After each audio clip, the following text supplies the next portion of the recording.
नमस्कार दोस्तों, SV exam मंत्र में आपका स्वागत है। आज 22 मई 2026 के करंट अफेयर्स में 10 ऐसे क्वेश्चंस हैं जो एग्जाम्स में आ सकते हैं। तो वीडियो को लाइक करें, चैनल सब्सक्राइब करें और बेल आइकॉन दबाएं। चलिए शुरू करते हैं। क्वेश्चन नंबर 1, टॉपिक है इकोनॉमी और फाइनेंस। सवाल ये है, नवीनतम आर्थिक आंकड़ों के अनुसार भारत में गैर निगमित प्रतिष्ठानों की कुल संख्या निम्नलिखित में से किस मील के पत्थर को पार कर गई है? ऑप्शन A है 7 करोड़, ऑप्शन B है 8 करोड़, ऑप्शन C है 9 करोड़, ऑप्शन D है 10 करोड़। सही जवाब है ऑप्शन C, 9 करोड़। हाल ही में आए आर्थिक रिपोर्ट इस बात की पुष्टि करती है कि भारत में गैर निगमित प्रतिष्ठानों की संख्या 9 करोड़ के आंकड़े को पार कर गई है। विकल्प A 7 करोड़ और विकल्प B 8 करोड़ गलत हैं क्योंकि वे वर्तमान आधिकारिक आंकड़ों से कम आंकड़े दर्शाते हैं। विकल्प D 10 करोड़ गलत है क्योंकि यह रिपोर्ट किए गए मील के पत्थर को अधिक आंकता है। परीक्षा टिप: आर्थिक सर्वेक्षणों और रिपोर्टों के लिए हमेशा सरकारी प्रेस विज्ञप्तियों में उल्लिखित नवीनतम पूर्णांक संख्याओं पर ध्यान दें क्योंकि वे अक्सर एसएससीजी के अनुभागों में लक्षित होते हैं। अनिगमित प्रतिष्ठान भारतीय अर्थव्यवस्था के अनौपचारिक क्षेत्र का प्रतिनिधित्व करते हैं, जो बड़े पैमाने पर रोजगार प्रदान करने में महत्वपूर्ण भूमिका निभाते हैं। इन इकाइयों को अक्सर सूक्ष्म, लघु और मध्यम उद्यम एमएसएमई ढांचे के तहत वर्गीकृत किया जाता है। गैर निगमित क्षेत्र के स्वास्थ्य और राष्ट्रीय सकल घरेलू उत्पाद में इसके योगदान का आकलन करने के लिए नीति निर्माताओं के लिए इन संस्थाओं के विकास की निगरानी करना महत्वपूर्ण है। सांख्यिकी और कार्यक्रम कार्यान्वयन मंत्रालय एमओएसपीआई द्वारा समय समय पर किए जाने वाले सर्वेक्षण इस तरह के आर्थिक आंकड़ों को ट्रैक करने का प्राथमिक स्रोत हैं। क्वेश्चन नंबर 2, टॉपिक है इकोनॉमी और फाइनेंस। सवाल ये है, भारत में गैर निगमित प्रतिष्ठानों की वृद्धि पर हाल के आंकड़ों के संदर्भ में निम्नलिखित में से कौन सा कथन भारतीय अर्थव्यवस्था में उनके रणनीतिक महत्व का सबसे अच्छा वर्णन करता है? ऑप्शन A है, वे अनिवार्य पेंशन योगदान के माध्यम से श्रम को औपचारिक रूप देने के लिए संगठित क्षेत्र के प्राथमिक तंत्र का प्रतिनिधित्व करती हैं। ऑप्शन B है, वे अनौपचारिक अर्थव्यवस्था का आधार बनती हैं, व्यापक रोजगार प्रदान करती हैं और एमएसएमई आपूर्ति श्रृंखला का समर्थन करती हैं। ऑप्शन C है, वे विशेष रूप से सरकार द्वारा पंजीकृत संस्थाएं हैं जो भारत के प्रत्यक्ष कर राजस्व संग्रह के अधिकांश भाग में योगदान करती हैं। ऑप्शन D है, वे औद्योगिक नीति में एक बदलाव को दर्शाती हैं जहां बड़े पैमाने पर विनिर्माण को विकेंद्रीकृत कुटीर स्तरीय उत्पादन द्वारा प्रतिस्थापित किया जा रहा है। सही जवाब है ऑप्शन B, वे अनौपचारिक अर्थव्यवस्था का आधार बनती हैं, व्यापक रोजगार प्रदान करती हैं और एमएसएमई आपूर्ति श्रृंखला का समर्थन करती हैं। असंगठित प्रतिष्ठान यूई अनौपचारिक क्षेत्र की रीढ़ हैं, जो एक विशाल श्रम शक्ति को समाहित करते हैं जिसे संगठित क्षेत्र अभी तक समायोजित नहीं कर सकता है। विकल्प A गलत है क्योंकि यूई विशिष्ट रूप से औपचारिक नियामक जाल से बाहर हैं। विकल्प C गलत है क्योंकि ये संस्थाएं काफ़ी हद तक अनौपचारिक हैं और कॉर्पोरेट क्षेत्र की तुलना में प्रत्यक्ष कर में न्यूनतम योगदान करती हैं। विकल्प D गलत है क्योंकि यूई का विकास एक समानांतर विकास है, औद्योगिक विनिर्माण के लिए प्रतिस्थापन नहीं। परीक्षा टिप: आर्थिक डेटा का विश्लेषण करते समय अनौपचारिक क्षेत्र अक्सर असंगठित और संगठित क्षेत्र कॉर्पोरेट पंजीकृत संस्थाएं के बीच अंतर करें। गैर निगमित प्रतिष्ठानों में स्वामित्व और साझेदारी फर्म शामिल हैं जो अपने मालिकों से अलग कानूनी स्थिति नहीं रखते हैं। सकल मूल्य वर्धित जीवीए में उनके योगदान का अनुमान लगाने के लिए राष्ट्रीय नमूना सर्वेक्षण कार्यालय एनएसएसओ द्वारा उनकी वृद्धि को ट्रैक किया जाता है। इस क्षेत्र को समझना महत्वपूर्ण है क्योंकि यह भारत में गैर कृषि रोजगार के एक महत्वपूर्ण हिस्से के लिए जिम्मेदार है। इन इकाइयों को मजबूत करना पीएमईजीपी और मुद्रा योजना जैसी विभिन्न सरकारी योजनाओं का एक प्रमुख उद्देश्य है, जिसका उद्देश्य गैर बैंकिंग अनौपचारिक क्षेत्र को ऋण पहुंच प्रदान करना है। क्वेश्चन नंबर 3, टॉपिक है इकोनॉमी और फाइनेंस। सवाल ये है, एशियाई उत्पादकता संगठन एपीओ और नई दिल्ली में आयोजित इसकी हालिया 68वीं गवर्निंग बॉडी की बैठक के संदर्भ में इसकी संस्थागत प्रकृति और भारत की भूमिका के बारे में निम्नलिखित कथनों पर विचार करें। ऑप्शन A है, एपीओ संयुक्त राष्ट्र की एक विशेष एजेंसी है जो सदस्य देशों के बीच औद्योगिक मानकों और वैश्विक व्यापार उदारीकरण को बढ़ावा देने पर केंद्रित है। ऑप्शन B है, भारत संगठन का एक संस्थापक सदस्य है जिसकी स्थापना 1961 में उत्पादकता वृद्धि के माध्यम से आर्थिक विकास को गति देने के लिए की गई थी। ऑप्शन C है, शासी निकाय की बैठक एक द्विवार्षिक कार्यक्रम है जो क्षेत्रीय आपूर्ति श्रृंखला एकीकरण और तकनीकी संप्रभुता पर विचार विमर्श करने के लिए आसियान देशों तक ही सीमित है। ऑप्शन डी है एपीओ का जनादेश विशेष रूप से कृषि क्षेत्र तक सीमित है, जिसका उद्देश्य पूरे एशिया प्रशांत देशों में खाद्य सुरक्षा और ग्रामीण बुनियादी ढांचे को बढ़ाना है। सही जवाब है ऑप्शन बी, भारत संगठन का एक संस्थापक सदस्य है, जिसकी स्थापना 1961 में उत्पादकता वृद्धि के माध्यम से आर्थिक विकास को गति देने के लिए की गई थी। एपो की स्थापना 1961 में हुई थी और भारत वास्तव में इसके संस्थापक सदस्यों में से एक है, जिससे कथन बी सही है। कथन गलत है क्योंकि एपो एक अंतरसरकारी संगठन है, संयुक्त राष्ट्र की विशेष एजेंसी नहीं। कथन सी गलत है क्योंकि एपो केवल आसियान देशों तक ही सीमित नहीं है, इसमें एशिया प्रशांत अर्थव्यवस्थाओं की एक विस्तृत श्रृंखला शामिल है और यह सालाना मिलता है। कथन डी गलत है क्योंकि एपो का जनादेश केवल कृषि तक ही सीमित नहीं है, बल्कि उद्योग, सेवा और कृषि सहित कई क्षेत्रों को कवर करता है। परीक्षा टिप: अंतर्राष्ट्रीय संगठनों का मूल्यांकन करते समय हमेशा उनकी सदस्यता के दायरे क्षेत्रीय बनाम वैश्विक और क्या वे औपचारिक रूप से संयुक्त राष्ट्र प्रणाली से संबद्ध हैं, इसकी जांच करें। एशियाई उत्पादकता संगठन एपो एक गैर राजनीतिक, गैर लाभकारी और गैर भेदभावपूर्ण अंतर सरकारी संगठन है, जिसका मुख्यालय टोक्यो, जापान में है। इसका उद्देश्य क्षेत्रीय सहयोग और सार्वजनिक और निजी क्षेत्रों में सर्वोत्तम प्रथाओं को साझा करने के माध्यम से एशिया प्रशांत क्षेत्र में उत्पादकता बढ़ाना है। संगठन एक थिंक टैंक और सामाजिक आर्थिक विकास के लिए उत्प्रेरक के रूप में कार्य करता है, जो नवाचार, मानव पूंजी विकास और हरित उत्पादकता जैसे क्षेत्रों पर ध्यान केंद्रित करता है। भारत राष्ट्रीय उत्पादकता परिषद (एनपीसी) के माध्यम से सक्रिय रूप से भाग लेता है, जो एपो गतिविधियों के लिए राष्ट्रीय केंद्र बिंदु के रूप में कार्य करता है। क्वेश्चन नंबर 4, टॉपिक है इकोनॉमी और फाइनेंस।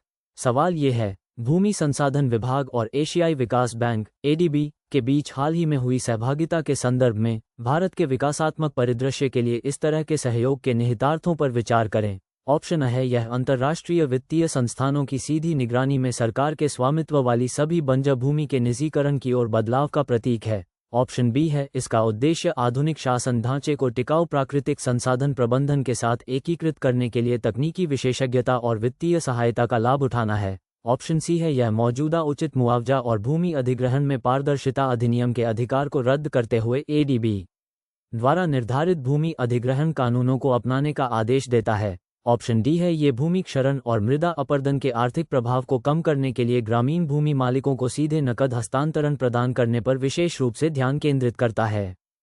सही जवाब है ऑप्शन बी, इसका उद्देश्य आधुनिक शासन ढांचे को टिकाऊ प्राकृतिक संसाधन प्रबंधन के साथ एकीकृत करने के लिए तकनीकी विशेषज्ञता और वित्तीय सहायता का लाभ उठाना है। ये सहयोग मुख्य रूप से भूमि शासन के लिए नीतिगत ढांचे को बढ़ाने और जलविभाजक प्रबंधन में सुधार लाने के उद्देश्य से है, जो सतत ग्रामीण विकास के लिए महत्वपूर्ण है। विकल्प गलत है क्योंकि यह साझेदारी शासन और प्रबंधन पर केंद्रित है, भूमि के निजीकरण पर नहीं। विकल्प सी गलत है क्योंकि अंतर्राष्ट्रीय विकास बैंक संप्रभु राष्ट्रीय कानून को रद्द करने का आदेश नहीं देते हैं।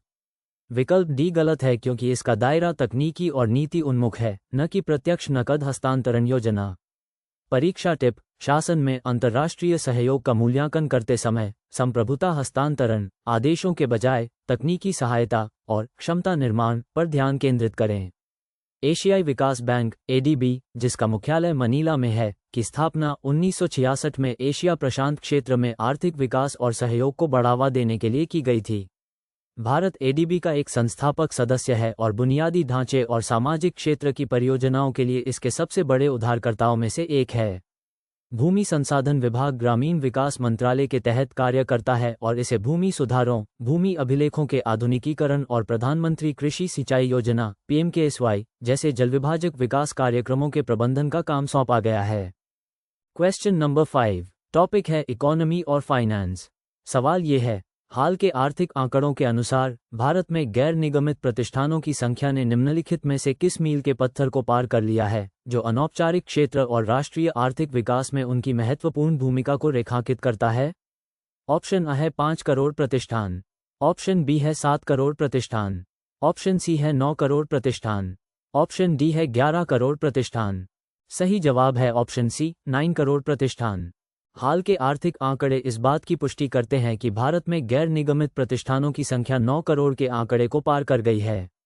विकल्प ए, बी और डी गलत हैं क्योंकि वे कम या ज्यादा आंकड़ों का प्रतिनिधित्व करते हैं जो नवीनतम रिपोर्ट किए गए आंकड़ों के अनुरूप नहीं हैं। गैर निगमित प्रतिष्ठान भारतीय अर्थव्यवस्था के लिए महत्वपूर्ण हैं क्योंकि वे अनौपचारिक क्षेत्र का बड़ा हिस्सा हैं। परीक्षा टिप: बैंकिंग परीक्षाओं में हमेशा अनौपचारिक अनुमानों के बजाय सांख्यिकी और कार्यक्रम कार्यान्वयन मंत्रालय (MOSPI) द्वारा जारी किए गए प्रतिष्ठानों की गिनती के आंकड़ों को प्राथमिकता दें। अनिगमित प्रतिष्ठान उन व्यावसायिक संस्थाओं को संदर्भित करते हैं जो कंपनी अधिनियम के तहत कंपनियों के रूप में पंजीकृत नहीं हैं, जो अक्सर एकमात्र स्वामित्व या साझेदारी के रूप में काम करते हैं। वे भारत की अनौपचारिक अर्थव्यवस्था की रीढ़ हैं और गैर कृषि रोजगार का एक प्राथमिक स्रोत हैं। MSME क्षेत्र के स्वास्थ्य और भारत के सकल घरेलू उत्पाद पर इसके बाद के प्रभाव का आकलन करने के लिए नीति निर्माताओं के लिए इन प्रतिष्ठानों को ट्रैक करना आवश्यक है। ये संस्थाएं अक्सर राष्ट्रीय नमूना सर्वेक्षण कार्यालय (NSSO) द्वारा किए गए सर्वेक्षणों में पकड़ी जाती हैं। क्वेश्चन नंबर 6, टॉपिक है इकोनॉमी और फाइनेंस। सवाल ये है, नई दिल्ली ने हाल ही में एशियाई उत्पादकता संगठन (APO) की 68वीं गवर्निंग बॉडी की बैठक की मेजबानी की। एशिया प्रशांत क्षेत्र में उत्पादकता को बढ़ावा देने के लिए APO की स्थापना किस वर्ष में की गई थी? ऑप्शन A है 1955, ऑप्शन B है 1961, ऑप्शन C है 1968, ऑप्शन D है 1972। सही जवाब है ऑप्शन B, 1961। एशियाई उत्पादकता संगठन (APO) की स्थापना 1961 में क्षेत्रीय उत्पादकता बढ़ाने के लिए एक अंतर सरकारी संगठन के रूप में की गई थी।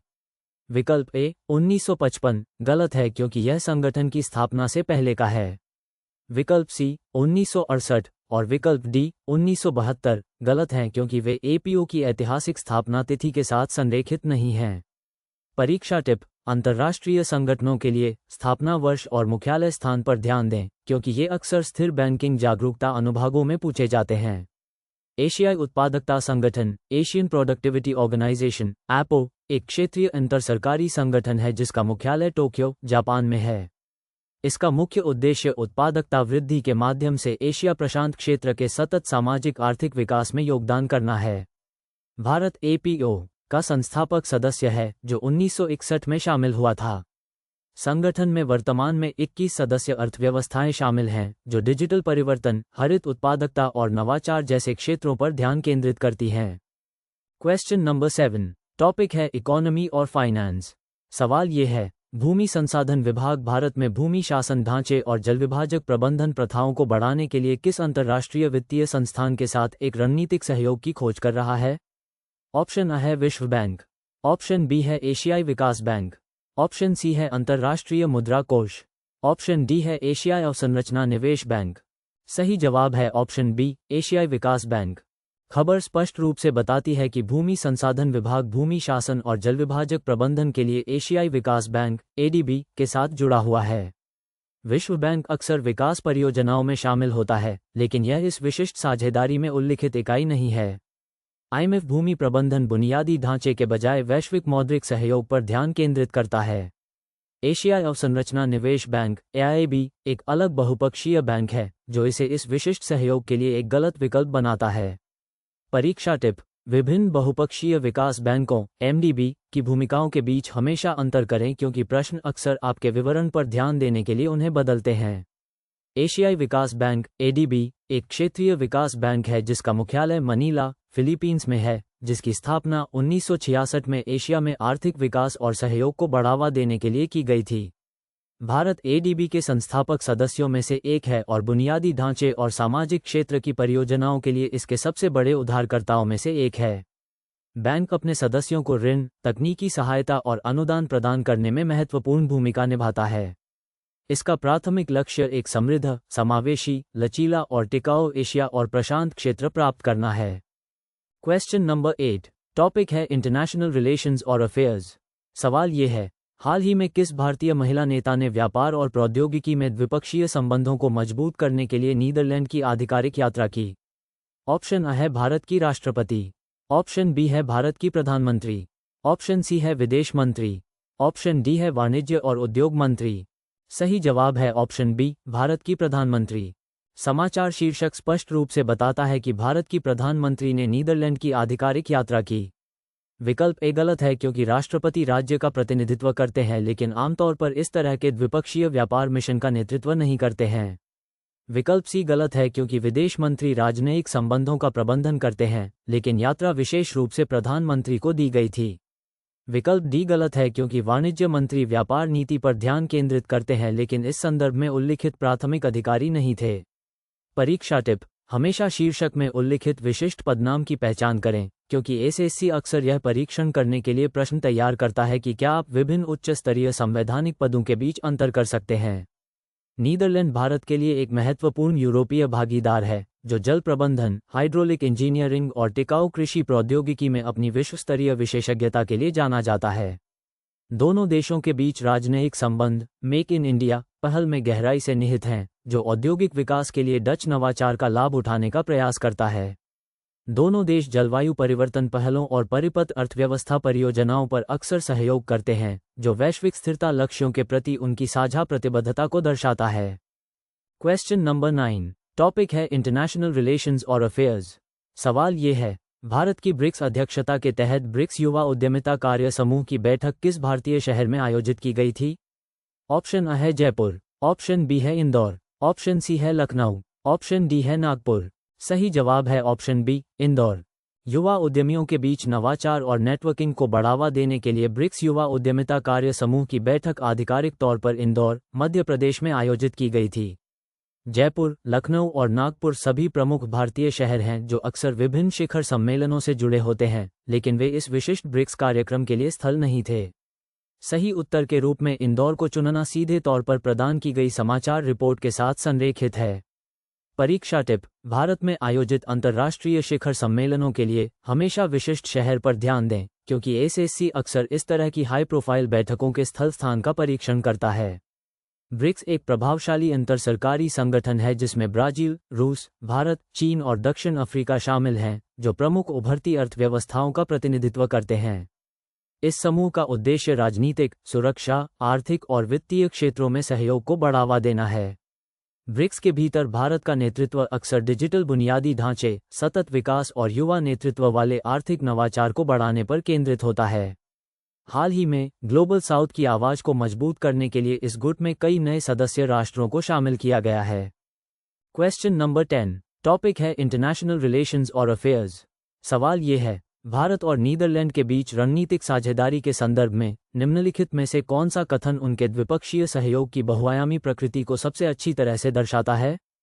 ऑप्शन A है, ये साझेदारी मुख्य रूप से हिंद प्रशांत क्षेत्र के ढांचे के भीतर समुद्री सुरक्षा समझौतों तक ही सीमित है। ऑप्शन B है, ये भारत के विकास के लिए जल प्रबंधन और टिकाऊ कृषि में डच विशेषज्ञता का लाभ उठाने पर केंद्रित है। ऑप्शन C है, ये सहयोग यूरोपीय संघ भारत मुक्त व्यापार समझौते के तहत भारतीय सूचना प्रौद्योगिकी सेवाओं के निर्यात तक सीमित है। ऑप्शन D है, यह विशेष रूप से उत्तरी यूरोप में एक संयुक्त रक्षा विनिर्माण गलियारे की स्थापना पर केंद्रित है। सही जवाब है ऑप्शन B, ये भारत के विकास के लिए जल प्रबंधन और टिकाऊ कृषि में डच विशेषज्ञता का लाभ उठाने पर केंद्रित है। विकल्प B सही है क्योंकि नीदरलैंड अपनी उन्नत जल प्रबंधन प्रणालियों और उच्च तकनीकी कृषि के लिए विश्व स्तर पर प्रसिद्ध है, जो दोनों वर्तमान भारत नीदरलैंड द्विपक्षीय सहयोग के मुख्य स्तंभ हैं। विकल्प A गलत है क्योंकि उनकी साझेदारी समुद्री सुरक्षा तक ही सीमित नहीं है और न ही नीदरलैंड उस संदर्भ में एक प्राथमिक इंडो पैसिफिक खिलाड़ी है। विकल्प C गलत है क्योंकि साझेदारी आईटी सेवाओं से कहीं आगे बढ़कर बुनियादी ढांचे, स्थिरता और चक्रीय अर्थव्यवस्था पहलों को शामिल करती है। विकल्प D गलत है क्योंकि द्विपक्षीय संबंध उत्तरी यूरोप में रक्षा निर्माण गलियारे पर केंद्रित नहीं है। परीक्षा टिप: IR प्रश्नों का मूल्यांकन करते समय एक्सक्लूसिव या रिस्ट्रिक्टेड कीवर्ड देखें। ये अक्सर यूपीएससी शैली के MCQ में गलत बयानों के मार्कर होते हैं। नीदरलैंड भारत के सबसे बड़े विदेशी निवेशकों में से एक है और यूरोप में प्रवेश करने वाले भारतीय व्यवसायों के लिए एक प्रमुख प्रवेश द्वार है। उनके द्विपक्षीय संबंध डच भारत तालमेल में गहराई से निहित हैं, विशेष रूप से मेक इन इंडिया पहल के संबंध में। दोनों राष्ट्र शहरी जल भराव और नदी सफाई की चुनौतियों का समाधान करने के लिए जल भागीदारी पर अक्सर सहयोग करते हैं। इसके अलावा चक्रीय अर्थव्यवस्था में नीदरलैंड की विशेषज्ञता सतत और जलवायु अनुकूल आर्थिक विकास के लिए भारत के लक्ष्यों के साथ मेल खाती है। दोस्तों, आज का वीडियो यहीं पर खत्म होता है। अगर वीडियो अच्छा लगा तो लाइक ज़रूर करें। PDF डाउनलोड करने के लिए डिस्क्रिप्शन में लिंक है। टेलीग्राम चैनल ज्वाइन करें, डेली फ्री PDF मिलेगी। सब्सक्राइब करें और बेल आइकॉन दबाएं ताकि कोई वीडियो मिस ना हो। कल मिलेंगे, पढ़ते रहो, सफल होते रहो।